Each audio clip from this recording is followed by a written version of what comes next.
Bugünkü mövzumuz Sevgililər günüdür. Sevgililər günü dediyimiz şey əslində yenə bir pagan bayramıdır. Lupercalia. Pagan mədəniyyətində fevralın ortasında qurban kəsilirdi, o qurbanın dərisini də kişilər geyirdi. Kişilərin əlinə həmin dərdən hazırlanan qayış kimi bir şey verilirdi və bununla qadınlara vururdular. Bunun doğum faizini artırdığını inanırdılar. Təbii ki, bundan narahat olan bir nəzarət qrupu var idi. Kilsə. Kilsə bu günü pagan mədəniyyətindən çıxartmaq üçün onu müqəddəs Valentin günü kimi təqdim edir. Yəni Valentins deyil, Sevgililər günü. Amma nə pagan bayramının, nə də Valentinin eşqlə heç bir əlaqəsi yoxdur. Biri doğum faizini artırmaq üçündür, digəri isə əsgərlər evlənə bilsin deyə buna görə özünü ölüm aparan bir adama bağlıdır. 1400-cü illərə qədər Sevgililər gününün eşqlə heç bir əlaqəsi yox idi. O dövrdə Geoffrey Chaucer adlı bir yazıçı 14 fevralı quşların eşq günü elan etdi.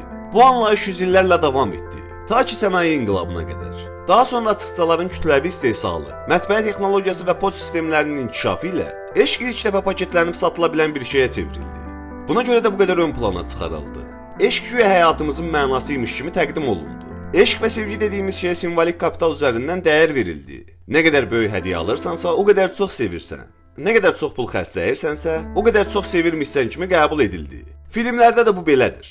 Ən böyük reklam kampaniyasında Hollywood filmləridir. Eşq universal mövzu olduğu üçün mədəniyyət və dil baryerini ilişmədən başqa ölkələrə sata biləcəyin filmlər çəkə bilirsən. Buna görə də Hollywood bu qədər çox eşq filmi çəkib, eşq anlayışını ciddi şəkildə yanlış təqdim edir.